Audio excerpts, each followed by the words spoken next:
ನಾಟಕ ನಿಮ್ಮೊಳಗೆ ಗಟ್ಟಿಯಾಗಿ ಸ್ಥಾಪಿತವಾಗುವುದು, ನಿಮ್ಮ ಮನಸ್ಸೊಳಗೆ ಬೇರೂರೋದು ನೀವು ಅದನ್ನು ನೋಡಿದಾಗ.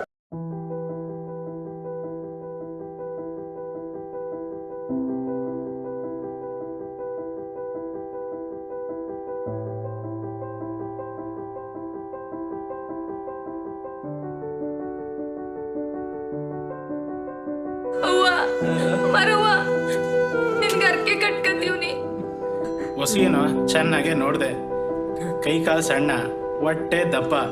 ಈ ನಿನ್ ಕಿವಿಗಳು ಈ ಗಾಂಧಿ ಕಿವಿ ಇದ್ದಾಗಿದೆಯಪ್ಪ. ಹಂಗನ್ಬೇಡಿ ಬುದ್ಧಿ, ಹಂಗನ್ಬೇಡಿ. ನನ್ ಬಗ್ಗೆ ಒಂದಷ್ಟು ದಿನ ನಿಮ್ಮ ಆಸ್ಪತ್ರೆಗೆ ಮಾಡಿಕೊಂಡು ಉಳಿಸ್ಕೊಡಿ ಬುದ್ಧಿ. ನಿಮ್ ದಮ್ಮಯ್ಯ ಅಂತೀನಿ.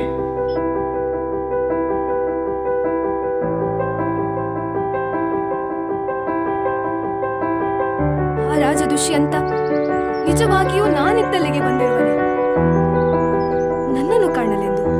ಈಗಲೂ ಸಹ ಇದು ಬರೀ ಕಲ್ಪನೆಯಾಗಿರಬಹುದೇ?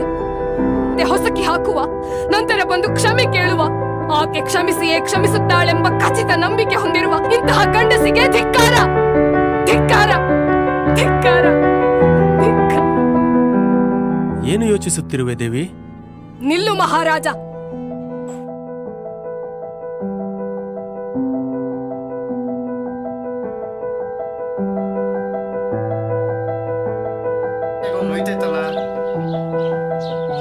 ಕೆಂಪಾಗಿದ್ದ ನೋಡು.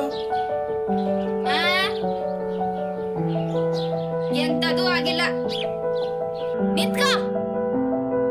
ಜಾತ್ ಕೆಟ್ಟವನೆ, ಆ ಕೀಳ್ ಜೊತೆ ಡಾಕ್ಟರ್ ಹತ್ರ ಹೋಗಿ ಕಣ್ ತೋರ್ಸ್ಕೊಂಡ್ ಬಂದಿದ್ದೆಲ್ಲ ನಿನ್ಗೆ ನಾಚಿಕೆ ಮನೆ ಮರೆದಿದ್ದದ? ನನ್ನ ಸಿದ್ಲಿಂಗೆ ಜಾತಿ ಮಡಿ ಮೈಲಿಗೆ ಅಂತ ಭಾರಿ ಭಕ್ತಿ. ಆಪರೇಷನ್ ಮಾಡಿಸ್ಕೊಂಡ್ ಮನೆಗೆ ಹೋದ್ಮೇಲೆ ನನ್ನ ಹೆಂಡತಿ ಸಿದ್ಲಿಂಗೆ ಡಾಕ್ಟ್ರು ಯಾವ ಜಾತಿನ ಯಾವ ಕುಲನ ಅಂತ ಹೇಳಿ ತಲೆ ಮೇಲೆ ನೀರ್ ಹಾಕ್ಬಿಟ್ಟು, ಡಾಕ್ಟ್ರೆ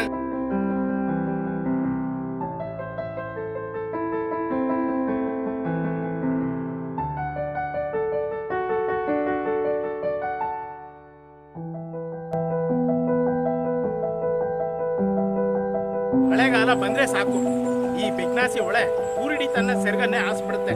ಎಷ್ಟಾಗ್ಲ ಹಾಸಿದ್ರು ಇನ್ನೂ ಹಾಸ್ಬೇಕು ಎಂಬ ಚಟ ಇದಕ್ಕೆ. ಎಲ್ಲಾ ಪಾತ್ರೆ ಸಿಕ್ತು, ಬೆಳ್ಳಿ ಲೋಟ ಒಂದೇ ಒಂದ್ ಸಿಕ್ಕಿಲ್ಲ. ನೀವು ಹೊರಟ್ರೆ ನಮ್ ಕೋಟಪ್ಪು ದೈವದ ಮೇಲೆ ಆಣೆ ಇದೆ. ನಿಮಗ್ ಬೇಕಾದ್ರೆ ಬೆಳ್ಳಿ ಲೋಟದ ಹಣನ ನಾನು ಪಡೆಯದೆ ತೀರಿಸ್ತೀನಿ.